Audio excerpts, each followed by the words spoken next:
We'll be continuing today with message number 7 in this series, The Return of Christ and Current Events. Now, today is December the 13th, 2019. And I want to today give a brief history of our nation, and then in following messages get more into current events, which we'll briefly get into today. But in preparation for this message, I had to think of Daniel. In the last chapter of Daniel, verse 10, it says, and this is speaking of the end times, I believe the very age that we're in today. He says here, many shall be purified and made white and tried, but the wicked shall do wickedly, and none of the wicked shall understand, but the wise shall understand. And it's my prayer that we would be among the wise that understand. And he's saying that the wicked are going to do wickedly. And, you know, as we look at history, we see that that certainly is true. As we look at what is going on today, in this year 2019, well, actually all my life, this has been very true. The wicked do wickedly. But it says that the wicked will not understand. But it says that the wise shall understand. And it is important for us to be wise. Scripture really clarifies that we should seek after wisdom, and seek for knowledge and seek for wisdom. And wisdom is basically appropriately applying action to the knowledge that we have. And so today in message number 7, I want to go into a brief history beginning with our nation, just a very, very brief history. And as I told you before, in the last year, my wife and I have been doing a lot of research. And, you know, I encourage that. But we've been doing a lot of research. The reason that we have is because we saw that things were, where were they really? What was really going on in the world, in this nation in particular? And I believe it was of the Lord that He really put it on our hearts to search some things out, and so that we might gain the wisdom of God in the day in which we live, and so that we might become more effective in prayer and in knowing how to go forward in these days that we're in. Now, those of you that would watch this that are from other nations, which I know there are some of those, some of this, what I'm going to say, may not make so much sense to you, because today I'm going to speak some about our own history here in this nation of the United States of America. And but I'm going to, this is very abbreviated. I mean, this message and the messages following is just a very, very brief summary of some of the things that we discovered in our search for the truth. But if those of you from this nation, you know that our nation was founded on biblical principles, and we have a document called the Constitution, which is to guarantee the rights and the freedoms of the population and of the people, and that the government has been set up by the people and for the people. That's originally the way that the Constitution was established, and that this government was set up to be that the people are to rule themselves. They are to choose, they are to elect people that they trust and have confidence in to form a government that is by the people and for the people. That's the way it was originally set up. And with that was the assurance of the freedom of speech, the freedom to assemble, peacefully, the right to keep and to bear arms, which is in great dispute today.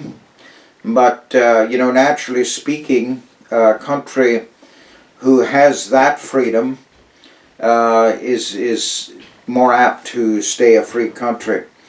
However, those are just a few of the basic principles that were set forth in the Constitution. Now, so what I'm going to put forth is just a very brief summary of some of the things that we discovered as we studied and investigated these things. But I do want to say this at the beginning. I encourage you to do your own research. Is everything that I'm going to say to you today and present in this message, is it all absolutely 100% true? I'll just simply say this way. As far as I know, what I'm presenting is the truth. However, when it comes to history and when it comes to a lot of these things, there are many theories, there are many beliefs, there are many speculations, there's all kinds of theories out there, and they cannot all be true, okay? But I'll simply say that what I'm going to present in these messages, it seems to me that they're true. However, I do encourage you to do your own research if you really find this to be of interest. And so we're trying to present the truth, and I think that it's very important to know these things because, and especially those in our country, you'll become more effective, in prayer. This, as we're going to see,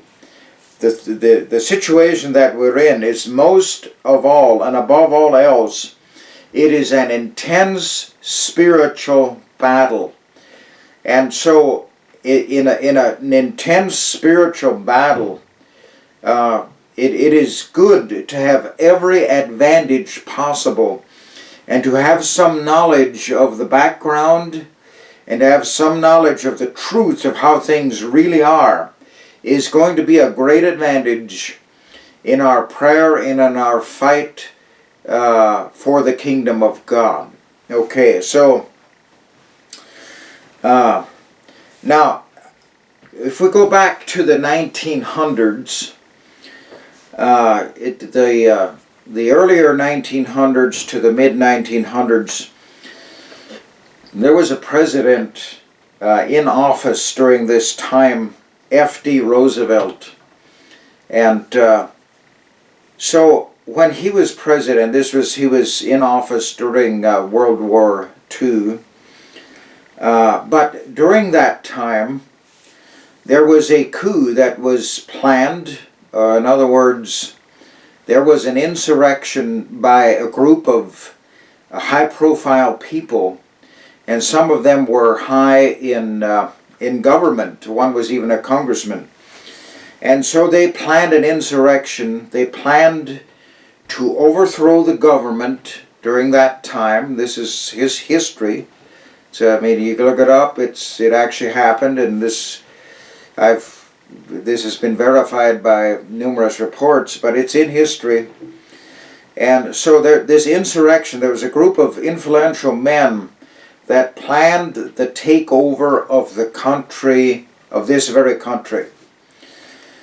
And their plan was to assassinate the president and to establish a Hitler-style dictatorship.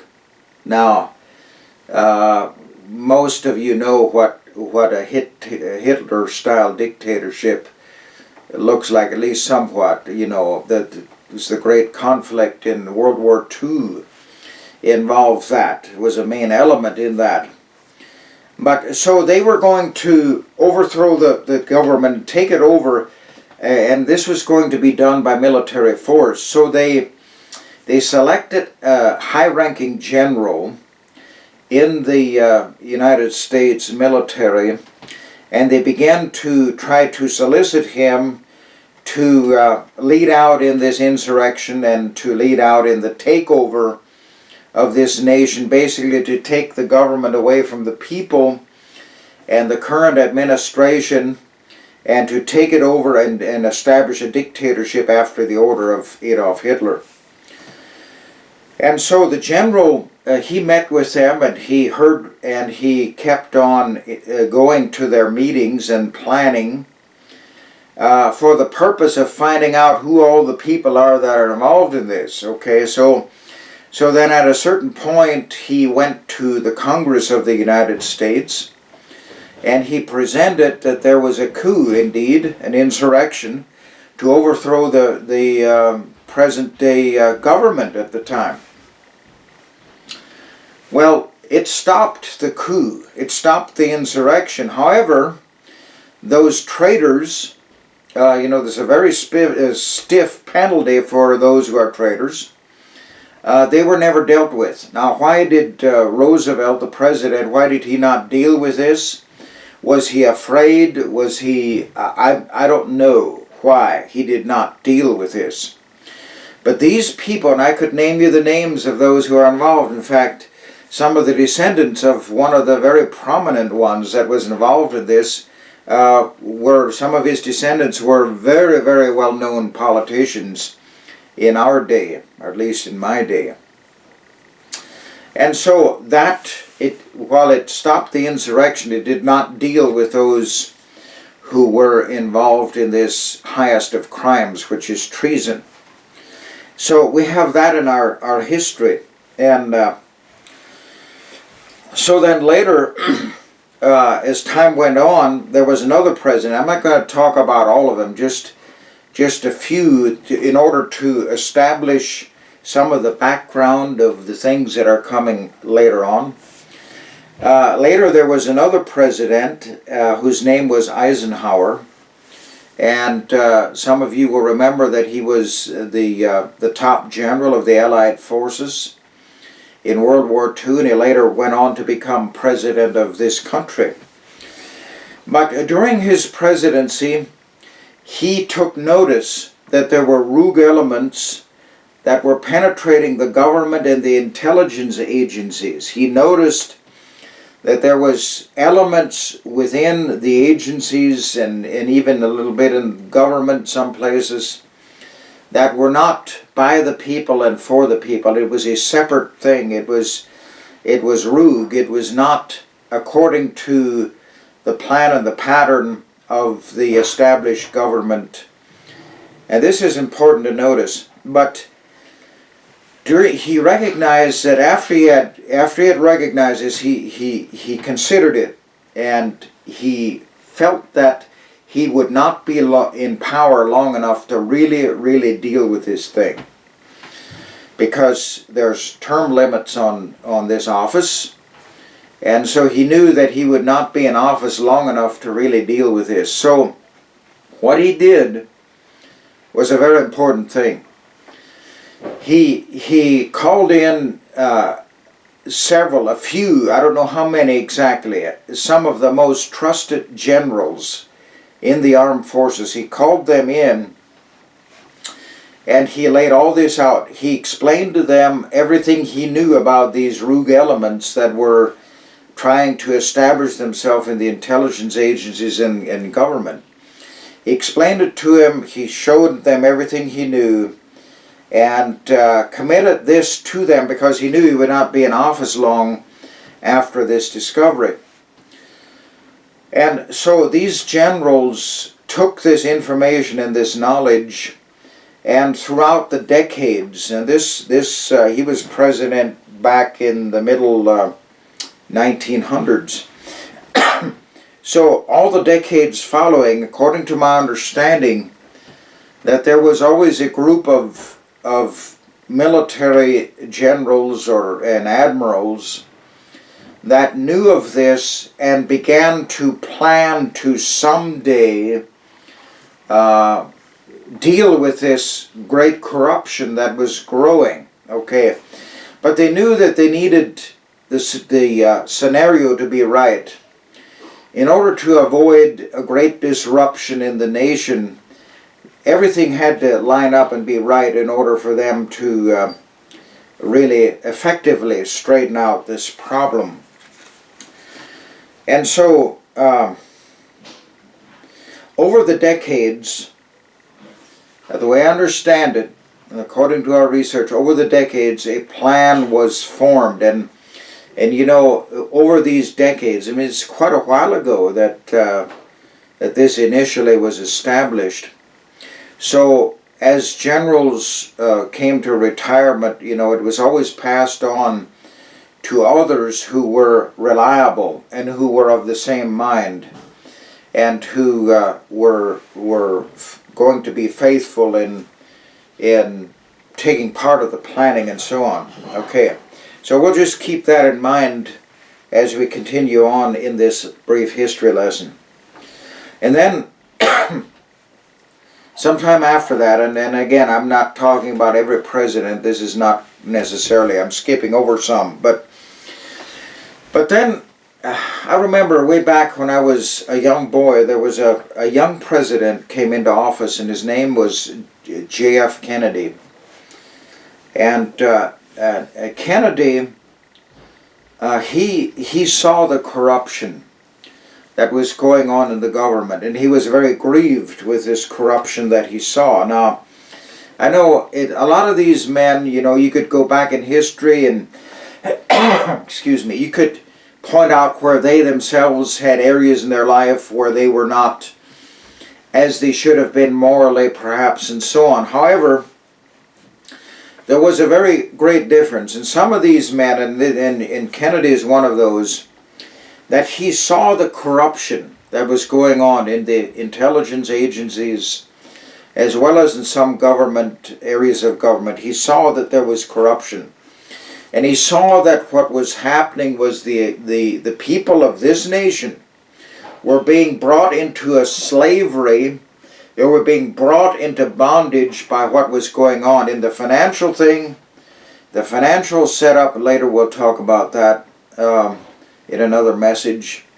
And also in the plans that were being made and set forth and beginning to be implemented by people that were not elected by the people. And so he saw that gradually there is a move, there's a shift where the government is less and less by the people and for the people, and it's being run more and more, or being influenced, I should say, being influenced more and more by rogue elements that did not have the interest of the nation or the interest of the population, the people, did not have their interest as number one.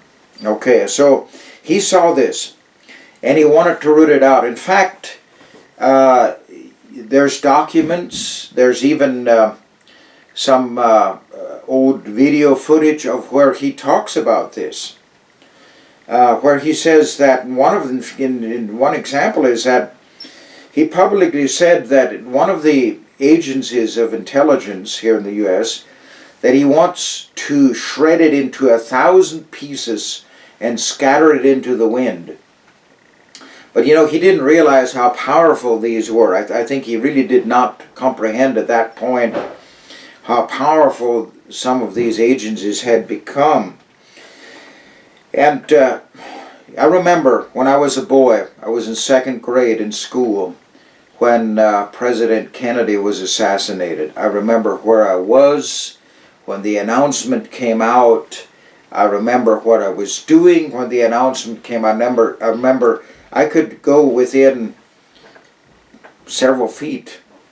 If the building is still there, and if the building hasn't been altered too much, I could still go within several feet of where I was standing when that announcement came over the intercom. I was in public school, and the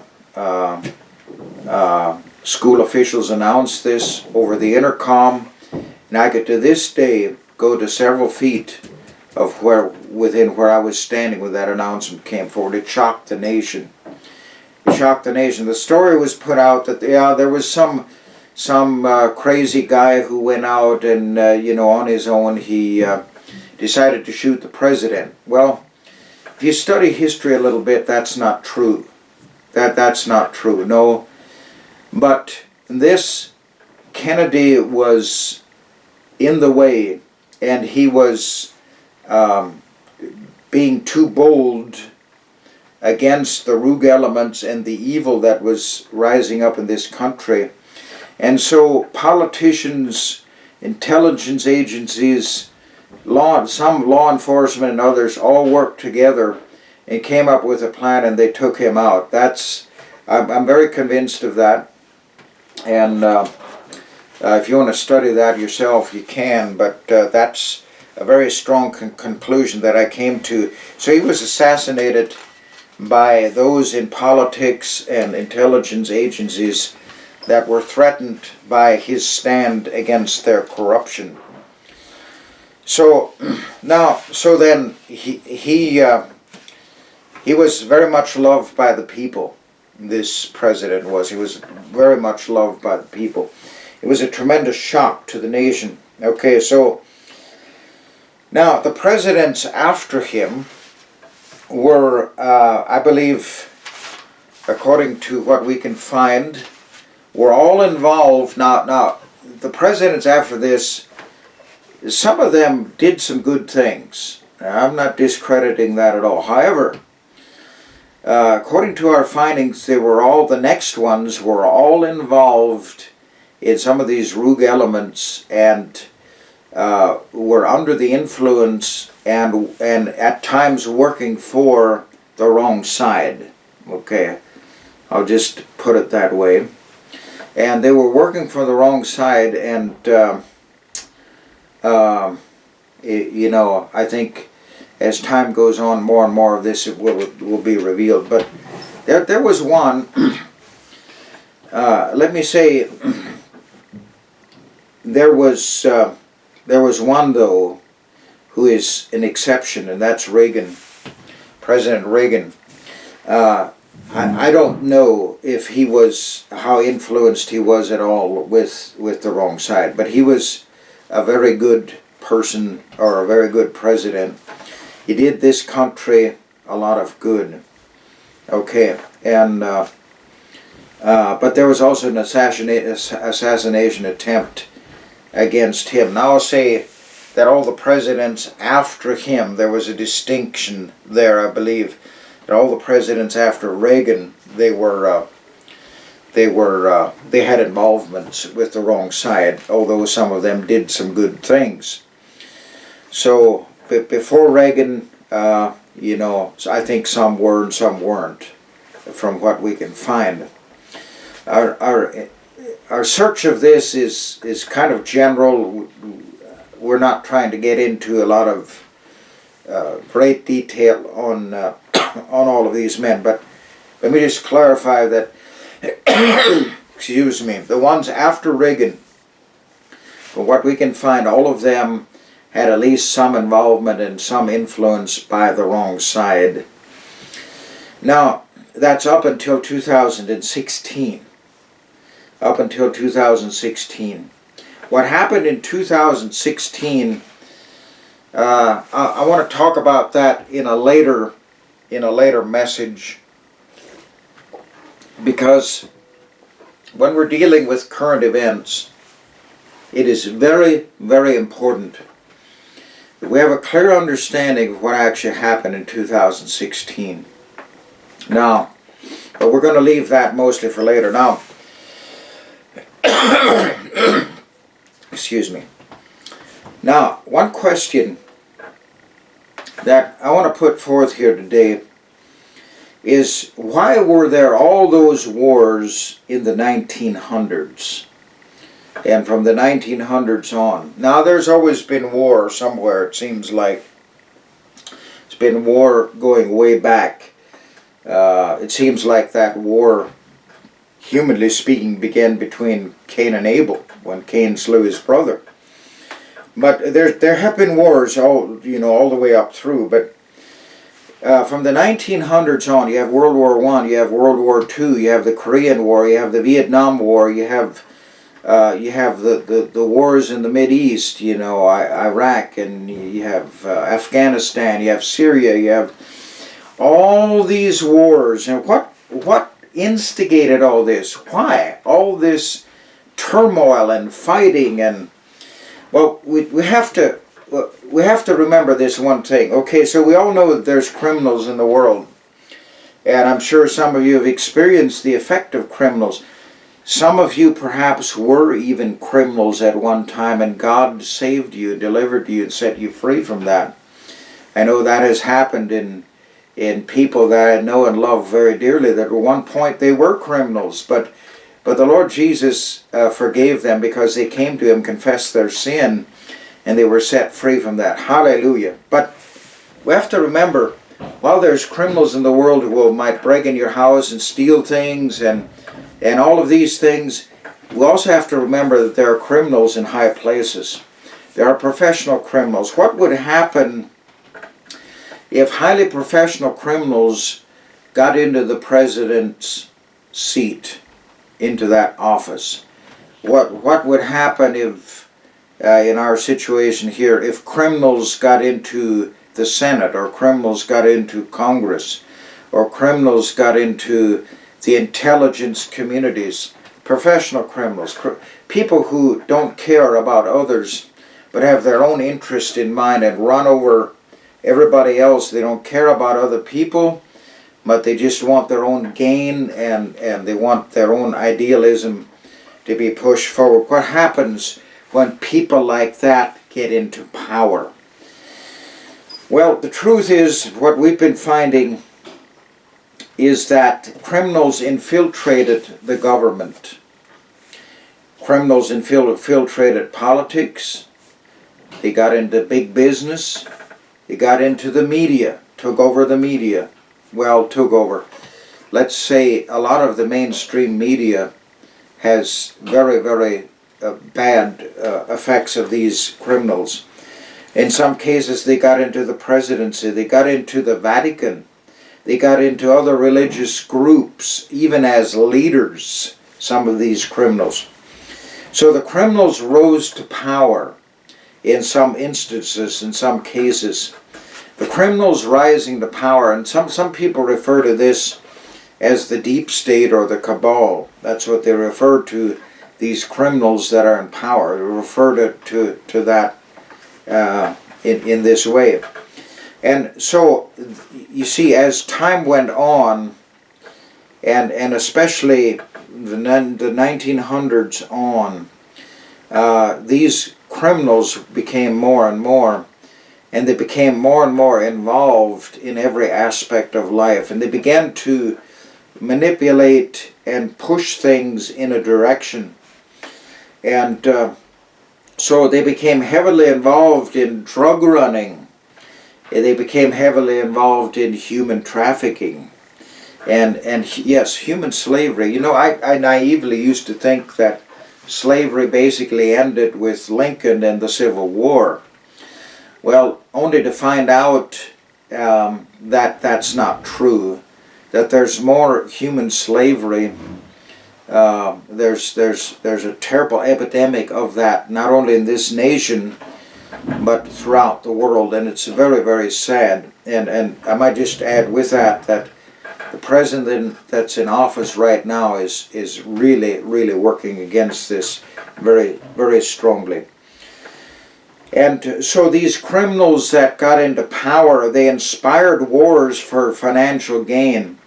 And if you study history, you will find out that these criminals who got into big money and began to control and manipulate the banks, took over the banks and all of this, people who were in big business, who owned big businesses, they at times financed both sides of the same war.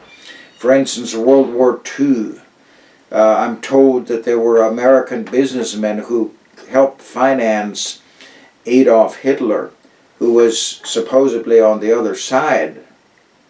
I say supposedly, he was on the other side against the people of this nation and against the legitimate government of this nation, but they were at the same time, history will tell you this, that I could even name you people that you would recognize, big business people, a very prominent automaker that, according to history, he was financing Adolf Hitler. So I'm just telling you, there were criminals that got into great, powerful positions, and to the point of taking over the financial system, basically, of the world. And so they would inspire wars for financial gain. You know, if you can sell military products to both sides instead of just to one, you know, you can make a lot more money. That's what some of them were doing. Now, these criminals also promote human displacement.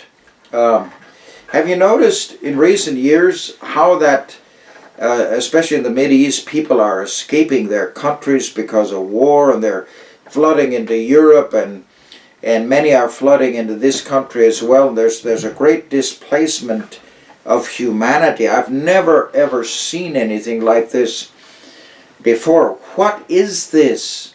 What is it all about?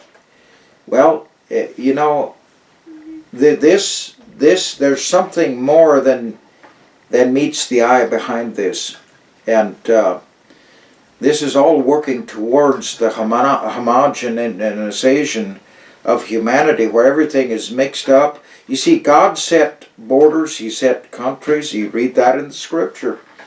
And, you know, at the Tower of Babel, He dispersed the people by giving them separate languages, so that they would scatter around the world, and that they would establish their areas and would prosper in those areas rather than all be on one pile. Well, but you see, there's a global plan, a globalist plan, and what we're seeing here is all part of that. Now, so then, another thing that is done by these criminals is they try to turn people against each other. Hence, you have all the wars, and they also try to turn races against each other. Blacks against whites, and whites against blacks, and Asians, and all of this, trying to turn people against each other, men against women, women against men, children against parents, parents against children, one religion against another, to try to, you see that turmoil. In the midst of that turmoil, then, their hope is to come in as the savior of mankind and establish this globalist order that is supposedly going to bring peace and quiet to everyone, which we all want peace. But you see, this is the spirit of the Antichrist. This is what the spirit of the Antichrist does. And who's behind that? Who is in that? Who is that? That's Satan. Satan himself.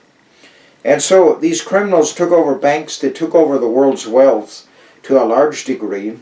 They also came in and took over a lot of the agricultural companies and pharmaceutical companies, and began to create things and do things that are not in the best favor or for the best well-being of the population, but rather that which will fill their pockets with wealth. And so you have all of that.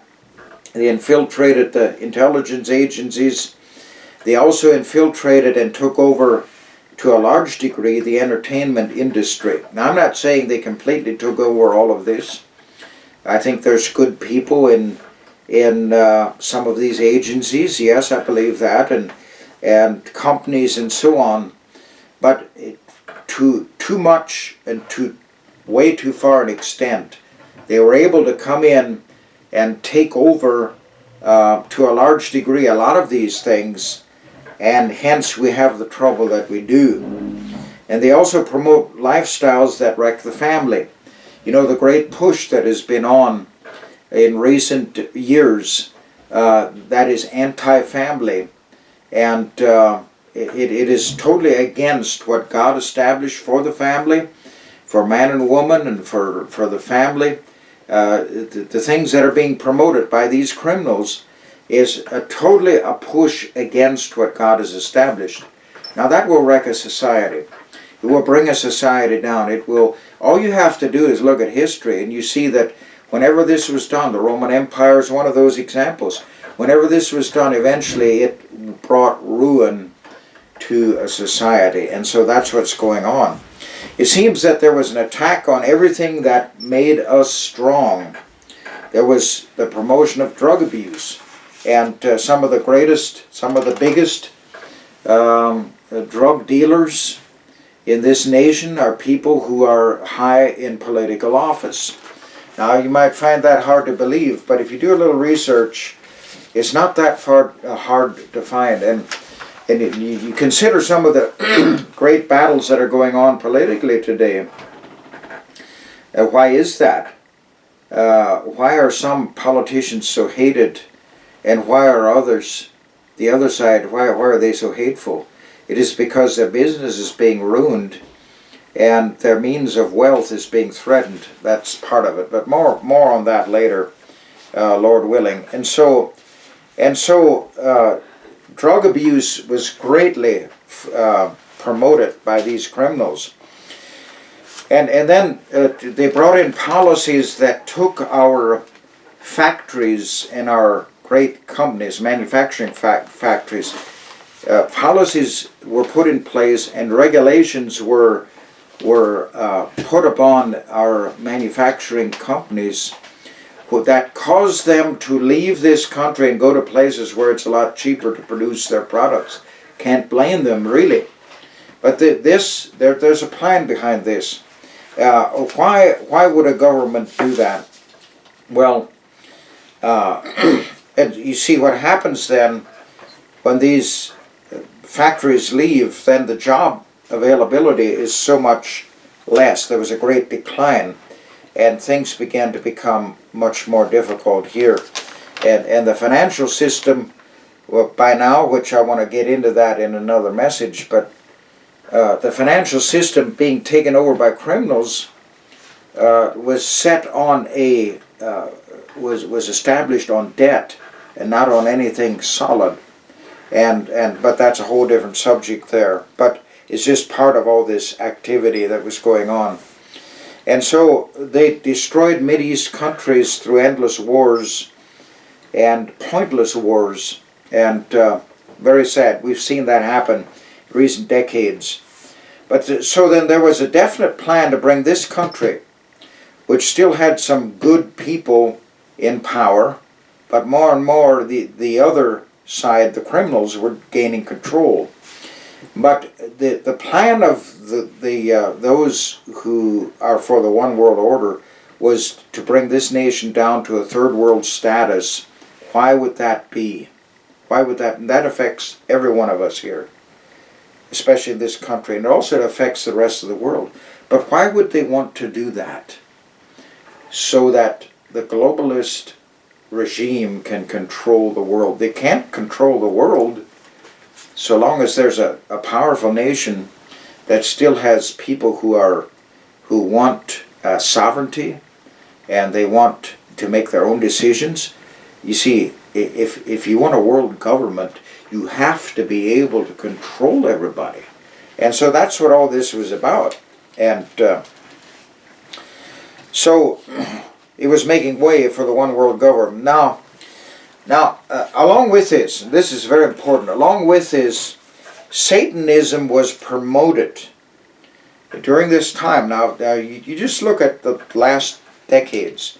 Satanism was promoted and Christianity was fought against. I've never seen anything before in this nation the way it was in the last, like 2008 to 2016.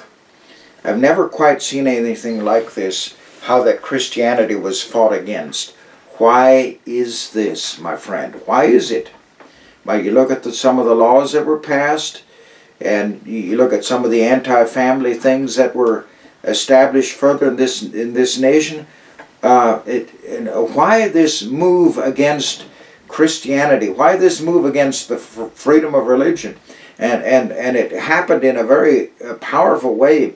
From 2008 to 2016, things really went bad. Freedom of speech was greatly fought against in those years. Now it still is, but there is a change. Now, so in this brief outline we can see that the world was collapsing into darkness, However, as the world was collapsing into darkness, remember that little group of generals and admirals that I talked about?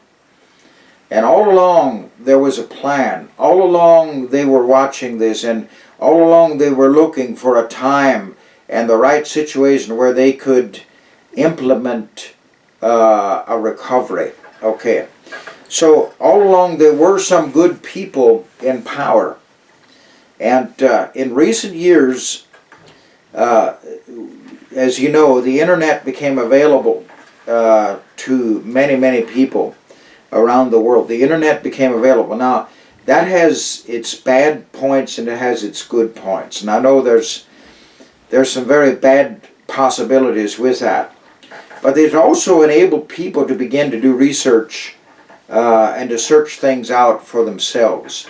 That became a possibility. And so people began to search. And one thing that I'm noticing, very, very much I notice this, that there is a great hunger for truth. People just want to know the truth, okay? And you know, in this, they want to know what really is going on in this nation, in the world. So not only this nation, I see the same thing happening in other parts of the world. People want to know the truth of what is really going on. And so as a result, they're searching, they're seeking. And now, some of God's people were awake enough to realize what was happening in this nation and in the world. And so we began to pray about these things in a further way. And I became aware, I think it was in 15 or early 2016, I began to notice that there was a greater move of people praying about our situation and about the condition of this nation and the world. A greater move in prayer than I had ever seen before. And it was at this time also that the Lord came upon me to pray in a further way than I had ever prayed before. Now, it's important to see this, that the attack that is going on is really against God's people. It's really against Jesus Christ himself. We can bring this down to the very fact that the battle that is going on is a fight between light and darkness, between truth and lies, a fight between God and Satan, a fight between the people of God and our great enemy, which is Satan. That's where the true battle is. And so we have the Antichrist spirit is waging war against Christ and the church. So this is first of all, and above anything else and all else, this is a spiritual war. And that is why, my friend, it is important that we have some knowledge of these things. Because as we have some knowledge of, we can become more effective in prayer before God. And let me tell you, in no uncertain terms, that prayer makes a great difference even in these things. We have seen it, and I want to get into that in another message, but this is first of all a spiritual war, and we must, as God's people, be in a position spiritually in our walk so that we can be effective in this great spiritual war. We must be awake. We must be awake and have on the whole armor of God, that we might be able to fulfill our part in this great war. Now, the good news, I want to just conclude now with a statement of good news. The prayers of God's people are being answered. We're in the very middle of a great, great war right now, spiritually speaking. However, I see that many prayers have been answered. And it seems clear to me since 2016 that the Lord has given us a reprieve. What do I mean by that? He has said to the Antichrist spirit, whoa, not so fast. I have plans. I have something I want my people to fulfill yet. The time is not yet quite for that Antichrist person to come forward and to try to take over the entire world. I'm holding it back. Why? So that you and I, as God's people, so that we can still fulfill the work, the mission, and the calling that He's given us. To be continued. God bless you.